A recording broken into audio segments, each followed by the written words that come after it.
Кира, маленькая девочка с яркими глазами и светлыми волосами, внезапно исчезла после того, как родители повели ее в парк на пикник. Это был солнечный день, и вся семья была в приподнятом настроении, наслаждаясь природой и общением друг с другом. Однако пока ее родители разговаривали с соседкой, Кира, увлеченная игрой, потерялась из виду. Они не заметили, как ее похитили.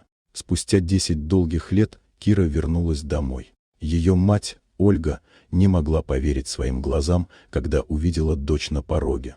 Кира выглядела немного старше, но в ее глазах все еще светилась та самая искорка, которую она всегда имела. Мать бросилась к ней, слезы радости текли по ее лицу. Кира обняла маму и, глубоко вздохнув, начала рассказывать свою историю. Она вспомнила тот злополучный день, когда ее похитили. Кира была в парке, играя с другими детьми, когда вдруг почувствовала, что кто-то следит за ней. Она оглянулась и увидела мужчину, который быстро подошел и, воспользовавшись моментом, схватил ее.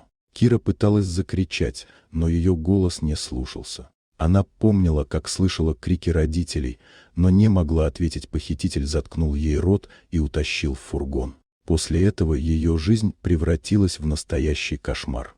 Мужчина привез ее в темный лес и запер в подземном погребе, где она провела около месяца, полная страха и одиночества. Похититель оставлял ее одну в хижине, и однажды, когда он ушел, Кира нашла пульт от телевизора. Включив его, она увидела новости о пропавшей девочке, которая очень походила на нее.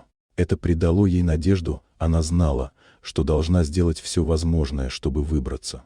Кира нашла металлическую трубу, и когда похититель вернулся, ударила его, собрав все свои силы.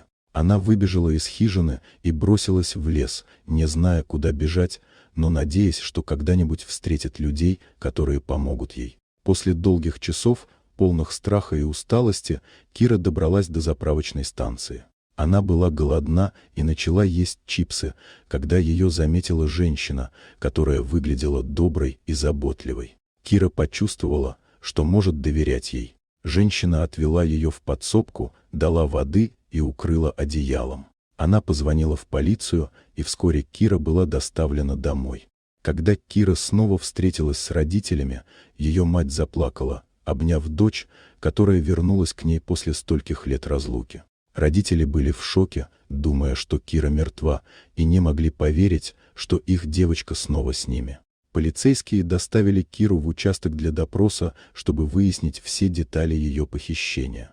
В участке Кира и ее отец, Виктор, пришли, чтобы наблюдать за процессом. Кира, полная решимости, попросила арестовать мужчину, который ее похитил. Полицейские начали расследование, выследили и арестовали похитителя, который думал, что сможет избежать ответственности.